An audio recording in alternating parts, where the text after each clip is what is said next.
lo que es las reacciones del metabolismo. La expresión, vamos a terminar de consolidar lo que es la biotransformación de la que ya habíamos hablado. Vamos a mencionar las reacciones metabólicas, factores que modifican y los mecanismos enzimáticos. Vamos a terminar con lo que es la semivida y el clearance que es muy importante a la hora de la eliminación. ¿Ya podemos bajar por favor la luz? Que no permita ver.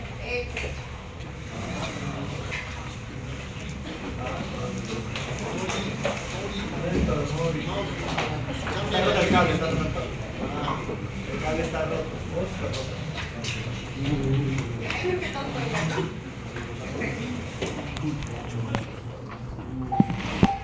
Ya. Entonces, habíamos dicho que biotransformación es un sinónimo de metabolismo, ¿no es cierto?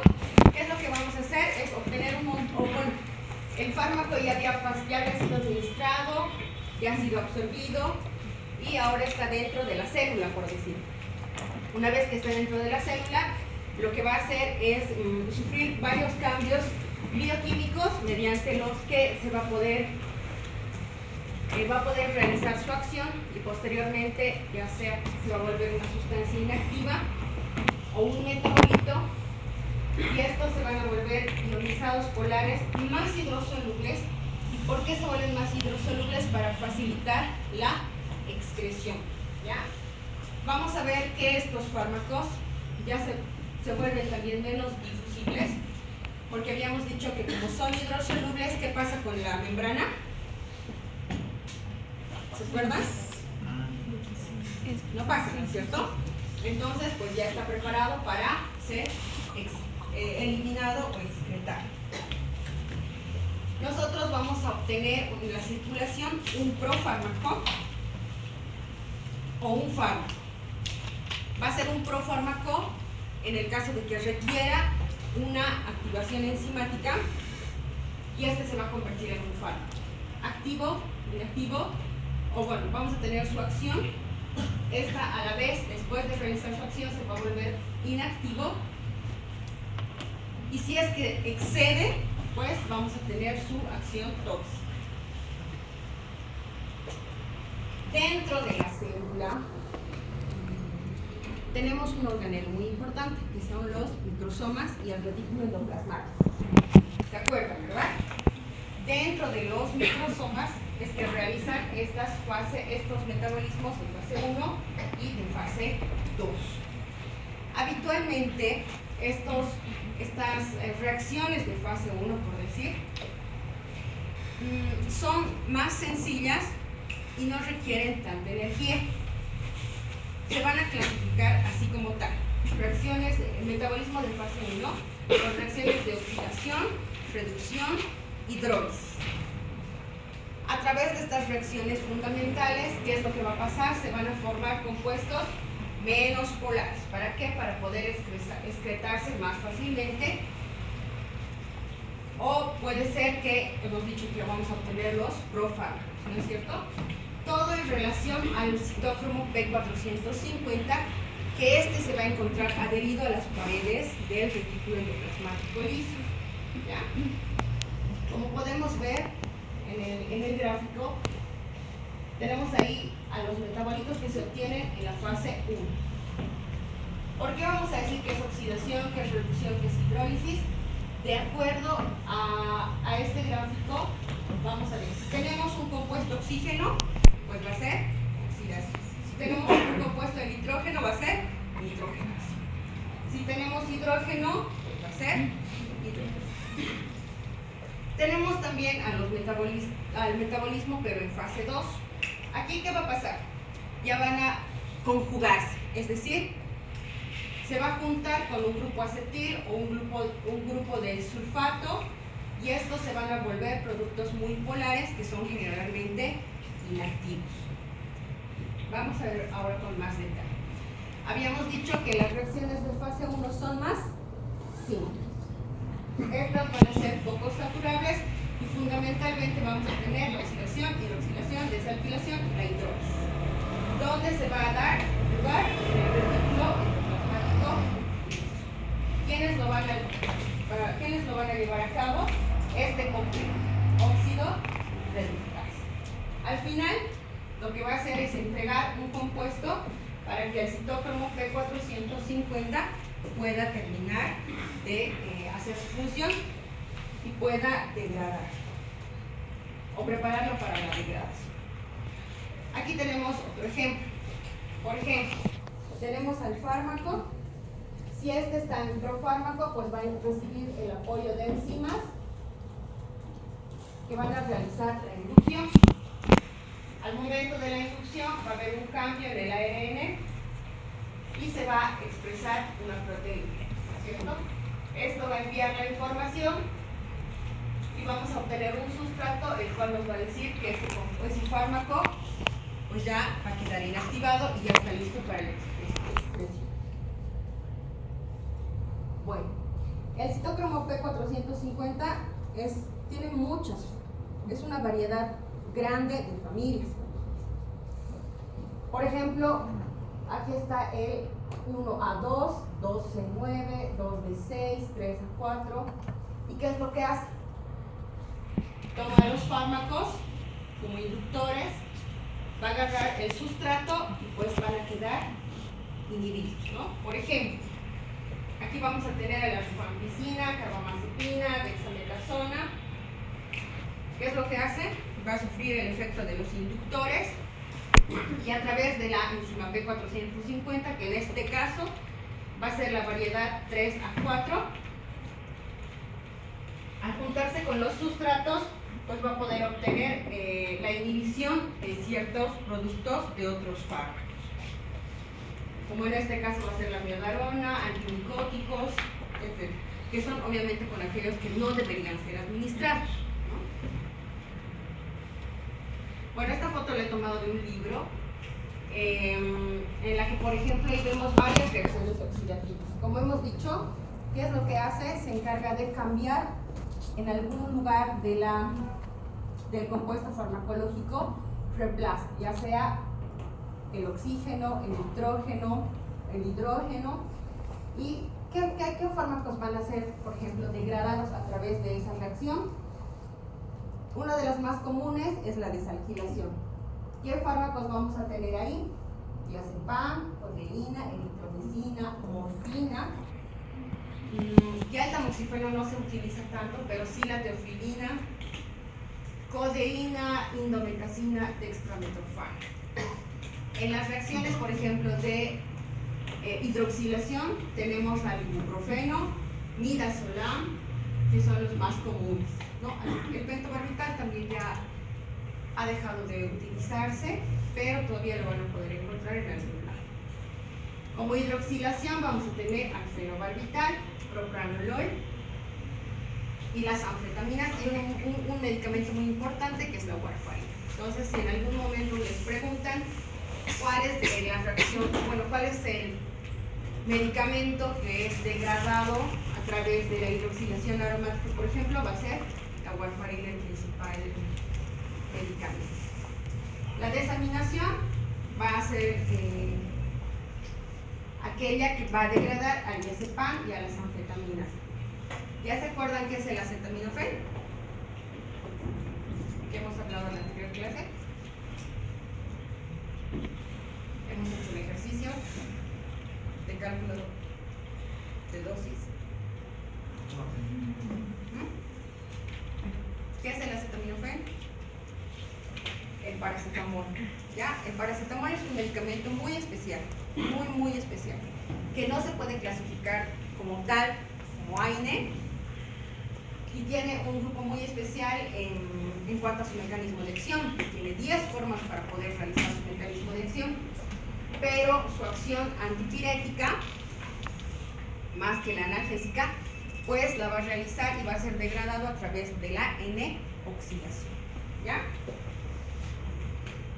Vámonos a las reacciones de fase 2. La mayor parte de ellas se realiza por la glucuronidación. Pacientes con síndrome de Gilbert, por ejemplo. ¿Qué es el síndrome de Gilbert? ¿Alguien me puede decir? Enséñame eso lo más. Bueno, es una elevación de las enzimas, de las bilirrubinas. ¿Por qué? glucosiltransferasa no se produce de forma natural y esto es un defecto genético. Por lo tanto, no va a poder ser eliminado y entonces comienzan a elevarse las bilirrubinas. La mayor parte de las reacciones de fase 2 son llevadas a cabo a través de este proceso. También se puede encontrar la subtratación, la conjugación con glutatión y la acetilación.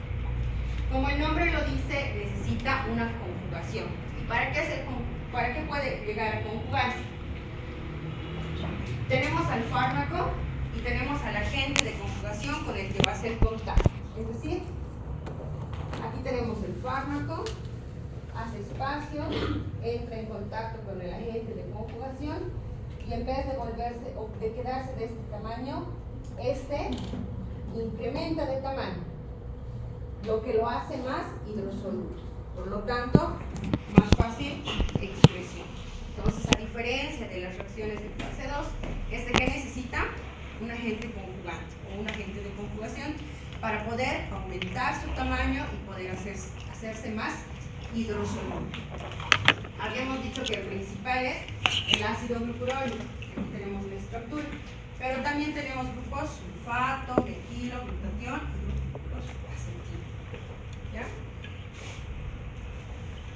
Ahora, habíamos dicho que existe una inducción y una inhibición enzimática, ¿no es cierto? Vamos a ver, ¿en qué consiste la inducción y por qué es tan importante la inducción enzimática? ¿Listo? La compañera, tú, por favor, dinos, ¿qué tan grande y cuánto dura la inducción?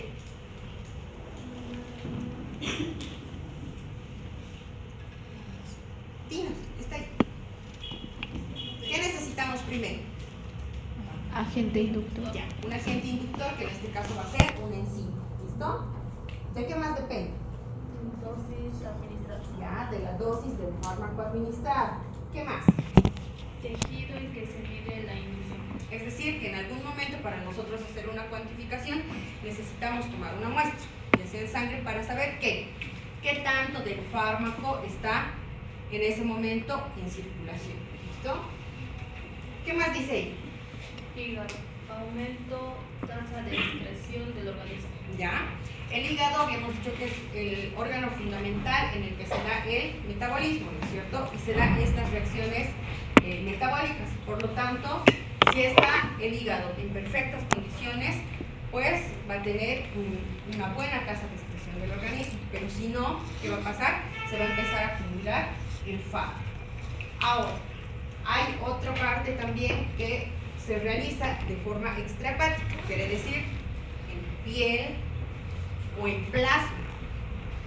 Ahí en plasma hay bastantes enzimas plasmáticas que degradan los fármacos y que no requieren de estas reacciones de fase 1 y fase 2. ¿Listo? Pero es obviamente en menor cantidad. Y por último, ¿es reversible? Sí, puede ser reversible. ¿Listo? Compañera, ayúdanos. ¿Qué más de la inducción enzimática? La actividad enzimática afectada por sustancias químicas en los fármacos, pesticidas, compuestos industriales, productos naturales, etanol, contaminantes ambientales y ozono. Ya.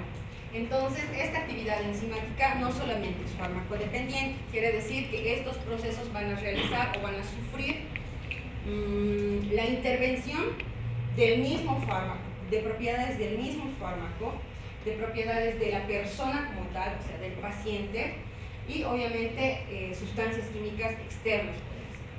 Una persona, por ejemplo, que esté consumiendo rifampicina o carbamazepina y de repente lo invitan a beber, ingiere etanol, ¿tendrá el mismo efecto? ¿Y podrá eliminarse igual? No, ¿no es cierto? Entonces, eso, contaminantes ambientales, el dióxido de carbono para ciertos elementos y ciertos fármacos que tienen una eliminación por vía aérea, pues igual, ¿no? Disminuye la tasa de excreción. ¿Qué más nos dice? Estimulación de sistemas enzimáticos produciendo un incremento de la actividad enzimática. Entonces, estos fármacos o estos agentes externos también pueden provocar una estimulación, ¿no? No es solamente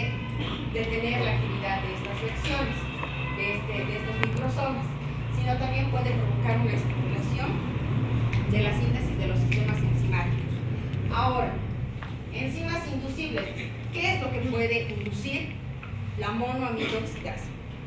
Esta otra enzima lo que hace es interactuar con el citócromo P450. Habíamos dicho que él es el fundamental para llevar a cabo estos procesos. Y esta monoamidooxidasa es aquella que interactúa y vamos a decir que hace inhibición por competición. ¿Ya? No se olviden. ¿Qué otro más? El glucuroniltransferasa y el glutatióntransferasa. ¿Dónde ocurre? Ya habíamos dicho en el hígado, aunque también hay una cantidad que se puede realizar extra. ¿Qué mecanismos de inducción enzimática vemos? O sea, cuando se realizan los mecanismos de inducción enzimática, habíamos dicho que de acuerdo a la cantidad y a la dosis de fármaco que se encuentra en sangre, pues vamos a ver que hay un incremento de la velocidad de la transcripción del gen del citócromo P450. Habíamos dicho que en un gráfico, a ver, nos vamos atrás. Aquí está el inductor, y aquí cuando reciben los factores de transcripción, él mismo envía la información que dice que se necesita genes que reproduzcan el citócromo P450, y en ese momento el ARN mensajero, ¿qué hace? Empieza a trabajar más, por decirlo, y incrementa la síntesis del citócromo P450. ¿Para qué? Para que aquel fármaco que ya ha realizado su acción y que necesita ser excretado, pues sea así y no se quede tanto tiempo en plasma y podamos reducir la cantidad de efectos adversos o de que se prolongue el efecto del mismo. ¿Qué vamos a ver? Cambios en la velocidad de la transducción, como hemos dicho, del ARN mensajero. Una vez que hace contacto esta proteína con el inductor, pues así mismo se estabiliza, es como un feedback, ¿no? Quiere decir que viene, hace contacto, manda la información y se empieza a replicar por el ARN mensajero la información para que se reproduzcan más genes, ¿no es cierto? Pero esto no va a ser eterno. Entonces, al incrementar la cantidad, vuelve a mandar otra información que dice que se detenga. Entonces, la información vuelve como un círculo y ahí empieza a parar la replicación y empieza a disminuir los niveles del mismo. Ahora, vamos a ver que una vez que se ha unido al núcleo citoplasmático, existe la translocación al núcleo, y precisamente es aquí donde se puede dar alteración de las enzimas. Quiere decir que por algún defecto genético o algún momento el núcleo no recibe una adecuada información, entonces estas enzimas pues son sintetizadas de forma errónea, por decir, con algún tipo de defecto. Por lo tanto, en el caso de la enfermedad que les dije, que es el síndrome de Gilbert, no hay la enzima o se produce muy poco por un defecto genético.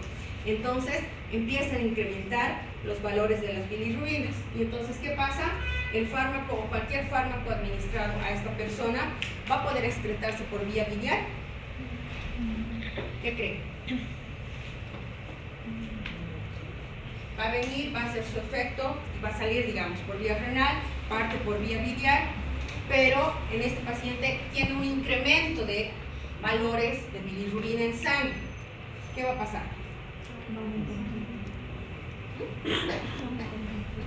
Va a volver el fármaco va a volver a la circulación. Entonces va a recircular y va a volver a redistribuirse y va a seguir perpetuando su acción. Entonces, cuando hay una alteración aquí en el momento de lo que estamos aquí, de la translocación al núcleo, es ahí donde nosotros podemos ver y dosificar algún tipo de alteración del fármaco. Es decir, qué extraño que siga, digamos, habiendo niveles plasmáticos de carbamazepina, por decir. Tomamos una muestra y vemos, está ahí, todavía está con niveles. Cuando sabemos que la semivida, por ejemplo, de un fármaco tiene 3 horas y a las 10 horas sigue recirculando, el paciente sigue dormido, no despierta. Entonces, es justamente a este nivel donde se da el momento donde se da este cambio en la alteración del ARN mensajero y la translocación del núcleo. Ahora tenemos inductores, por ejemplo, algunos fármacos inductores del citocromo P450, y esta siempre es pregunta incluso de la residencia. ¿Cuál de los siguientes fármacos es un inductor del citocromo P450? De tipo 1, el fenobarbital. ¿Ya? Los esteroides, como la dexametasona, hidrocortisona, prednisona, son de tipo 3. El etanol, de tipo 4. Cannabinoides, ¿saben a qué se refiere?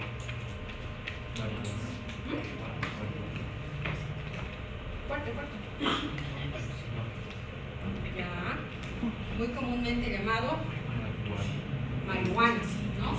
Marihuana es un inductor del P450. Quiere decir que si algún paciente viene y tiene el antecedente de la ingesta de cannabinoides, pues nosotros vamos a tener que hacer un estudio, o bueno, para empezar, incrementar la dosis de los fármacos, ¿ya?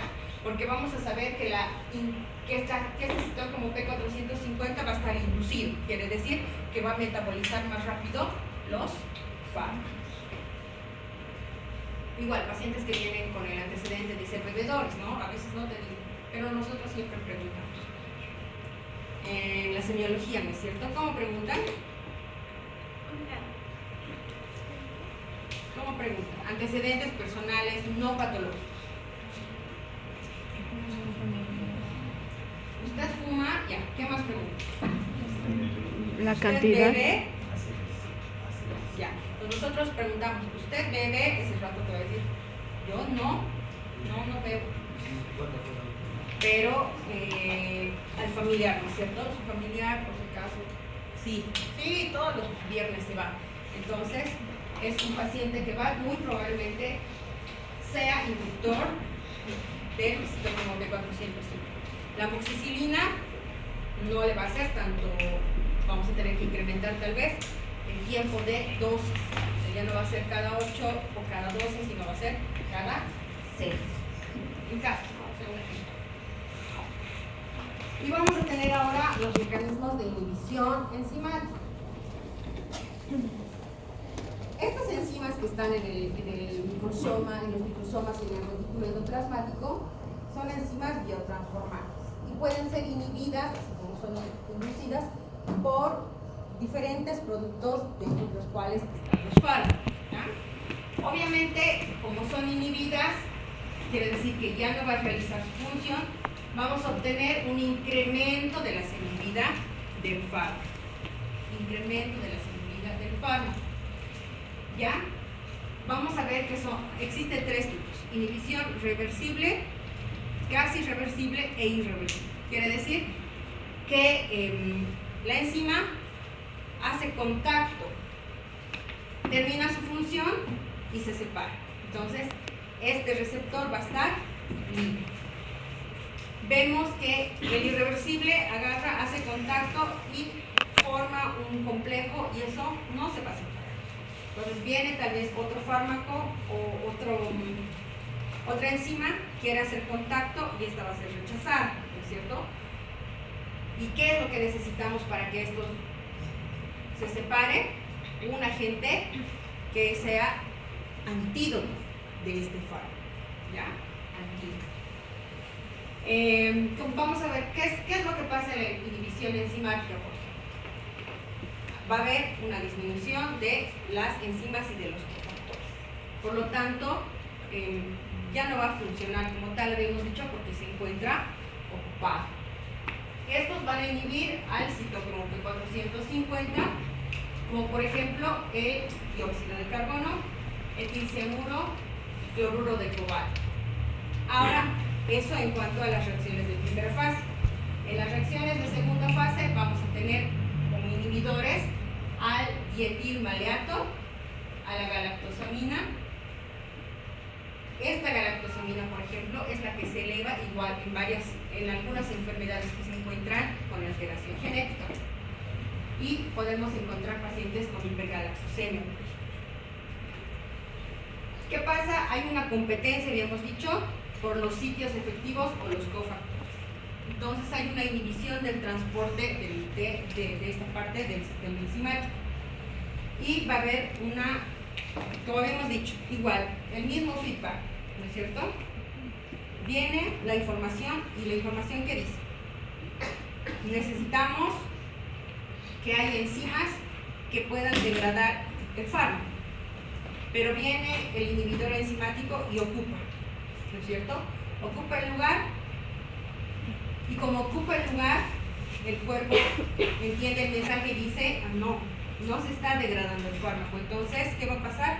Va a empezar a provocar o a producir más enzimas, hasta el momento en el que este ya haya cumplido su función y se separa.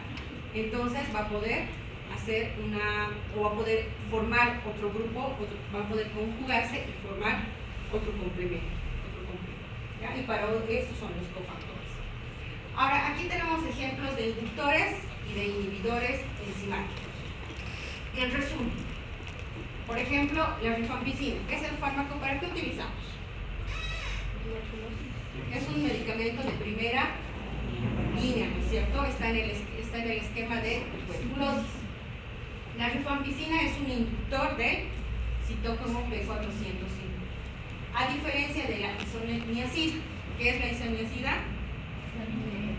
También es otro fármaco de antituberculoso, pero este es inhibidor.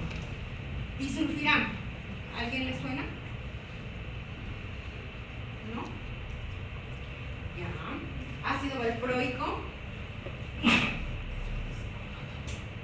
¿No le suena? Cloranfenicol.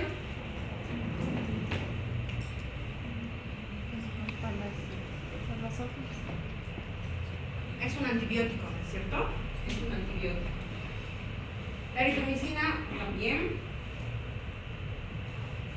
Barbitúricos. Esos son fármacos que más que todo lo van a encontrar de administración intravenosa, ¿ya? Total, como ya les había dicho que algunos ya están siendo en desuso, pero son fármacos muy buenos porque brindan estabilidad hemodinámica, a diferencia de los actuales. La carbamazepina, glucocorticoides, la grisofulvina, ¿les suena? Es un antimicótico, ¿no? Y las hormonas transistor. Ya. ¿Qué factores modifican el metabolismo de los fármacos? A partir de la quinta a octava semana de gestación ya empieza a haber madurez, por decirlo, y empezar a formar la secreción de enzimas, pero como tal no están maduras y no pueden ser utilizadas, ¿ya? Y lo mismo sucede con los pacientes que son muy ancianitos. Hay una hipoproteinemia, hemos dicho, una desnutrición calórica, y ellos disminuyen por completo la capacidad de poder metabolizar los fármacos. Pacientes cirróticos también que tengan daño hepático, ¿no?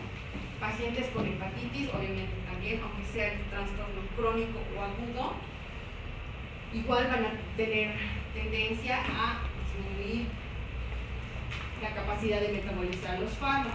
Pacientes desnutridos, de igual forma. De acuerdo a la religión que tenga cada paciente, es importante indagar, porque hay algunas religiones que, por ejemplo, por la dieta que consumen, interactúan precisamente con los fármacos y disminuye el metabolismo de los mismos. En cuanto a mujeres y varones, ¿cuál sería la principal la fundamental diferencia? El depósito del tejido adiposo. El hombre tiene mayor cantidad de tejido muscular y la mujer mayor cantidad de tejido adiposo, por lo tanto la capacidad de poder utilizar este tejido adiposo como reservorio pues es mayor en las mujeres que en los varones. Asiáticos se ha visto también, a diferencia de las razas europeas, por ejemplo, que ellos tienen un gen, por decirlo, sí, un gen en el que no pueden metabolizar tanto a ciertos fármacos antibióticos, ¿no? Y eso es importante preguntarles en los antecedentes. Ahora, todo fármaco que entra tiene que terminar de salir. Pues ya ha sido utilizado, ya ha realizado su función y llega el momento en el que haya que excretar el fármaco. Ya habíamos visto la anterior vez que lo puede hacer de modo renal, biliar, saliva, gastrointestinal, pulmonar, sudor y lecho. Entonces, por ejemplo, el fármaco que ha sido administrado por vía oral se va a absorber ¿en dónde? En el tracto gastrointestinal. A través de la vena porta, por ejemplo, o sea, después de ser absorbido en la mucosa gastrointestinal, llega a la vena porta, atraviesa el hígado, llega al plasma y del plasma es enviado al riñón y como orina es excretado.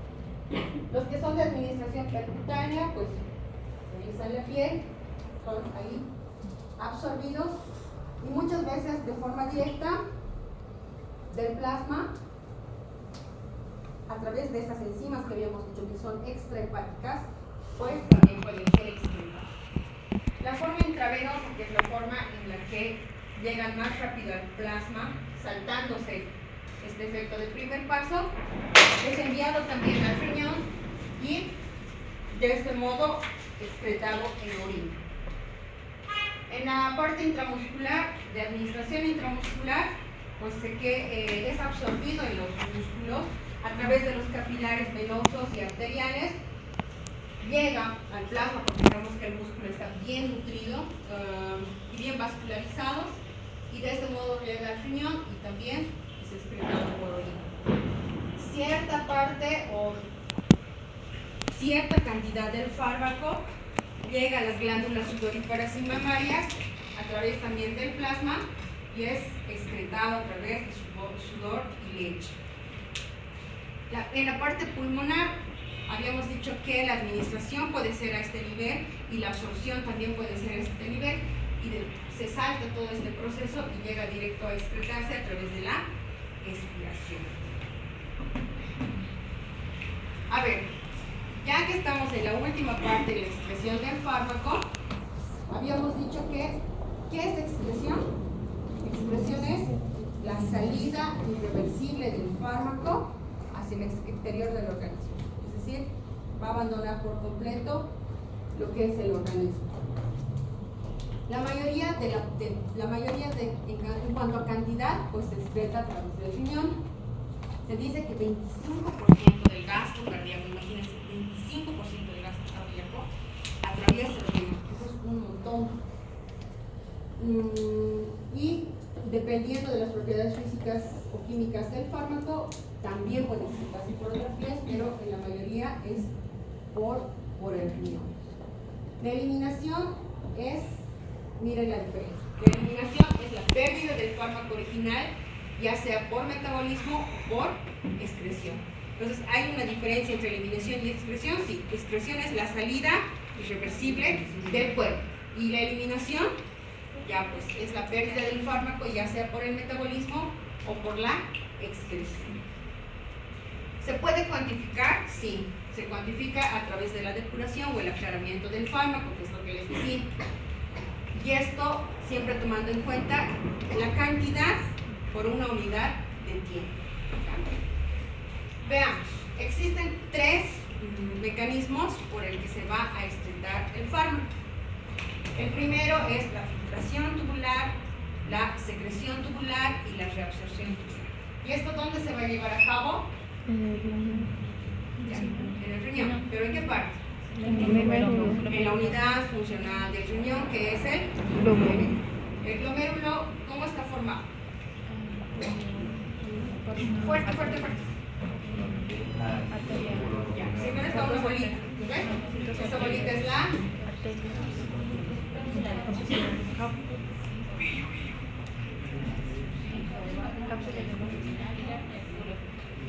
conductal. Ahí vean.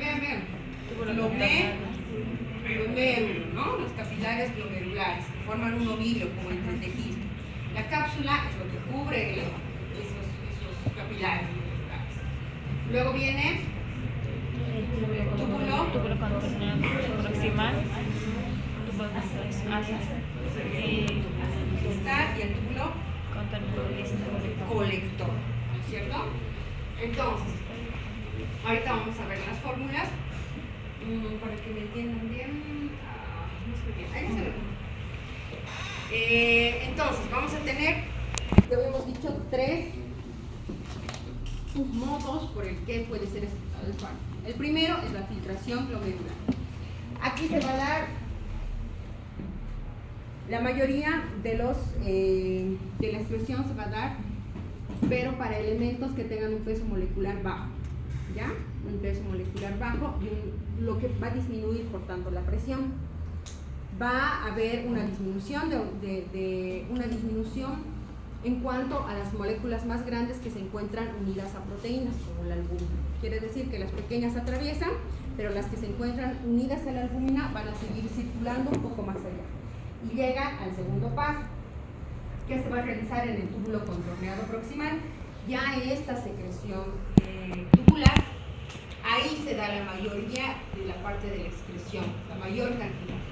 Pero para esto es importante 2 cosas. Primero, el grado de ionización que tiene. Por ejemplo, si son ácidos, van a excretarse a través de transporte activo, ¿ya? Y si es básico, va a hacerlo a través de transporte pasivo. ¿Listo? Y por último, en el túbulo contorneado proximal es donde se da la reabsorción del túbulo. Entonces, ahí, como ya habíamos explicado la otra vez, de la difusión facilitada a favor o en contra del gradiente de concentración, ¿no? Aquí vamos a ver, por ejemplo, que está en el túbulo contorneado distal a favor del gradiente de concentración. Entonces, como que la molécula está viajando lo que todavía no ha sido reabsorbido y por ionización jala al resto del fármaco, ¿no? Entonces, ¿qué es lo que necesita hacer? Es atraparlo al ion que está suelto por ahí, ¿ya? Entonces, no va a permitir que este mismo pueda volver a recircular, ¿ya? Y vuelva a la circulación sanguínea. Entonces, para que vean, no permitirá excretar al fármaco. Entonces, lo que necesitamos es que pueda ionizarse y cambiar su carga para que no sea atrapado y siga y pueda terminar de salir y ser excretado al final, ¿cierto?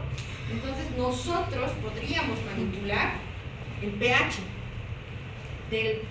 del entorno para precisamente evitar que se dé este fenómeno de atrapamiento iónico y pueda terminar de excretarse.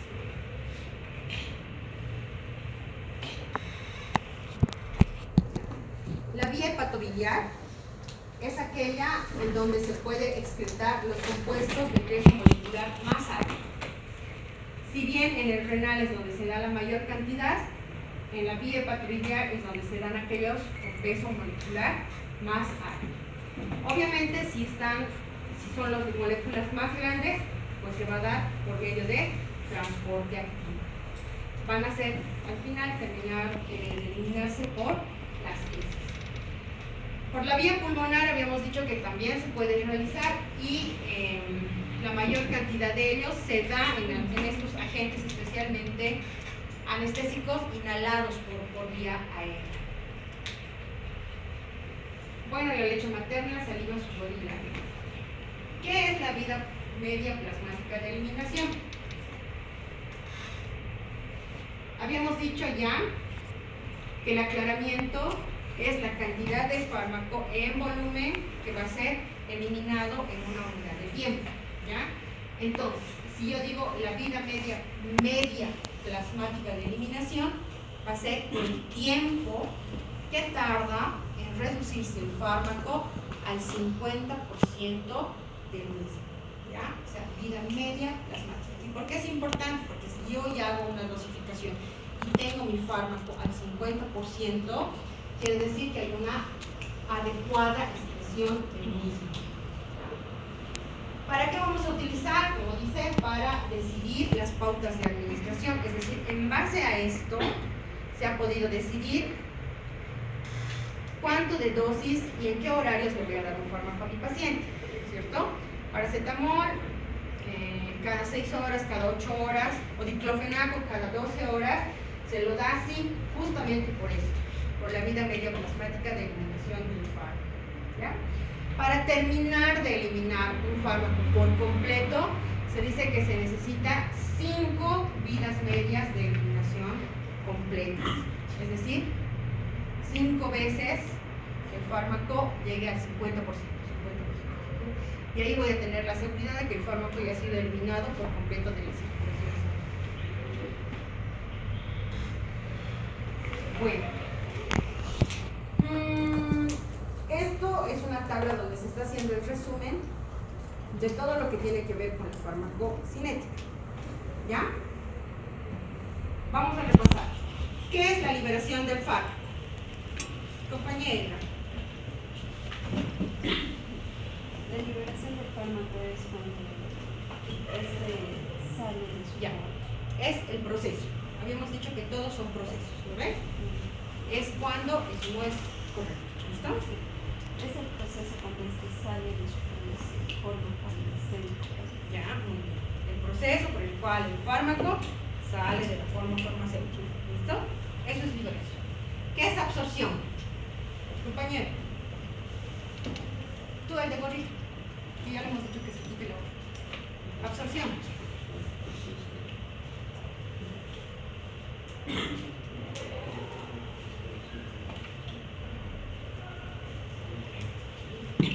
Lo que te acuerdas. Mediante el cual el fármaco pasa del sitio de la administración a la circulación sanguínea. Ya. ¿De dónde a dónde pasa? Del sitio de administración a la circulación sanguínea. Distribución, ¿qué es? Si no te acuerdas, lo puedes leer. Comprende la velocidad y cantidad con la que el fármaco llega a su sitio de acción a través de la sintesis. Entonces, ya ha sido liberado, ya ha sido absorbido y ahora sí va a llegar a su sitio de acción. Esa es la distribución. Luego viene el metabolismo. Compañero. Es la aproximación que tiene el fármaco para generando para hacerlo más específica y facilitar su extracción. Perfecto. Entonces vamos a decir que el metabolismo es la biotransformación, ¿no es cierto? Ya ha sido liberado, ha sido absorbido, ya ha llegado al lugar de su sitio de acción y ahí es donde va a sufrir esta biotransformación con las reacciones que hemos pasado. Por eso es de forma irreversible. ¿Y para qué es todo esto? Para la excreción. Para facilitar la excreción. ¿Y cómo se facilita la excreción? Volverlo hidrosoluble. ¿Ya? Hidrosoluble.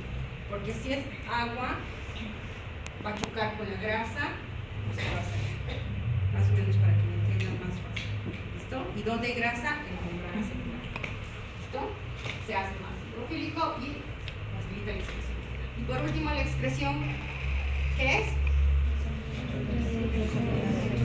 Irreversible del fármaco. Entonces, vamos a ver que para la liberación tenemos un parámetro que lo mide, ¿sí? Y es lo que justamente han estudiado y cada fármaco mide igual. El tiempo de disolución, ¿ya? Es el porcentaje en el que el fármaco es disuelto en una unidad de tiempo, ¿ya? Si lo vamos a medir, ese es el parámetro. ¿Cómo vamos a medir la absorción de un fármaco? A través de la biodisponibilidad. ¿Cómo vamos a medir la distribución? Volumen de distribución. Por el volumen de distribución que ya habíamos visto. ¿Cómo vamos a ver el metabolismo? Vamos a dosificarlo en sangre directamente, ¿no? Vamos a cuantificar los metabolitos. ¿Y cómo vamos a ver el parámetro de excreción? Depuración. La depuración del fármaco. ¿Ya? Eso igual se hace en la dosificación. Bueno, vamos a encender la luz.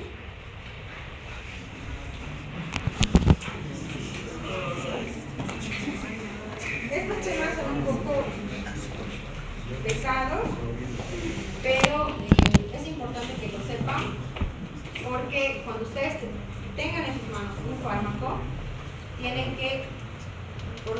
leer qué hace el fármaco, dónde se hace el fármaco, y van a poder entender todo esto que ya hemos visto. ¿Ya? Les voy a pasar igual que la otra vez el enlace.